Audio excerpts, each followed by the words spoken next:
Musim kemarau yang diperkirakan berlangsung hingga Agustus dan September 2026 mendorong Badan Penanggulangan Bencana Daerah atau BPBD Kalimantan Barat meningkatkan langkah antisipasi terhadap kebakaran hutan dan lahan. Koordinator Harian Pusdalops BPBD Kalimantan Barat Daniel mengatakan pihaknya telah menerima informasi perakiraan cuaca dari BMKG sejak awal tahun. Berdasarkan perakiraan tersebut, curah hujan di Kalbar mulai berkurang sejak April hingga Juni dan memasuki puncak kemarau pada Agustus hingga September. Menurut Daniel, kondisi tersebut berpotensi meningkatkan resiko bencana hidrometeorologi kering, termasuk kebakaran hutan dan lahan. Karena itu, BPBD Kalbar telah melakukan koordinasi lintas sektor untuk memperkuat kesiapsiagaan dan memperluas kerjasama dalam upaya pencegahan karhutla.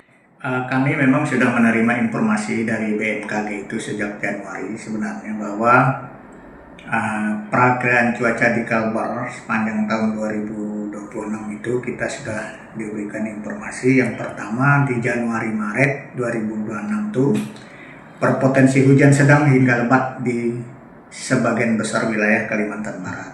Nah itu kita sudah sudah memiliki jadwalnya.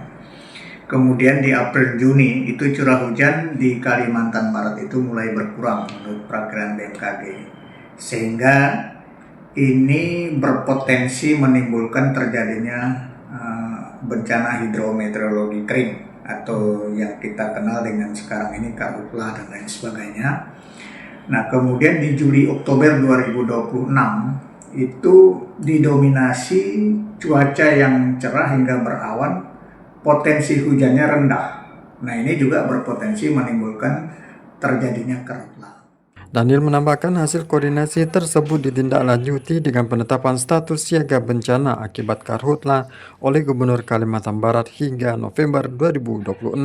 Status tersebut dinilai penting agar upaya pencegahan dan penanganan dapat dilakukan secara terpadu dengan melibatkan pemerintah daerah, masyarakat, relawan, dunia usaha, TNI, dan Polri. Hingga 25 Juni 2026, sebanyak 7 dari 14 kabupaten dan kota di Kalbar telah menetapkan status siaga darurat bencana hidrometeorologi kering. Daerah tersebut meliputi Kuburaya, Ketapang, Sambas, Mempawah, Sanggau, Kayong Utara, dan Kabupaten Melawi. Sementara itu, berdasarkan data BPBD Kalbar, terdapat 31 titik panas yang terpantau di sejumlah wilayah, terutama di Kabupaten Ketapang dan Kuburaya. BPBD Kalbar meminta seluruh daerah yang telah menetapkan status siaga untuk meningkatkan langkah pencegahan secara masif guna menekan risiko kebakaran hutan dan lahan selama musim kemarau. Syarusani melaporkan.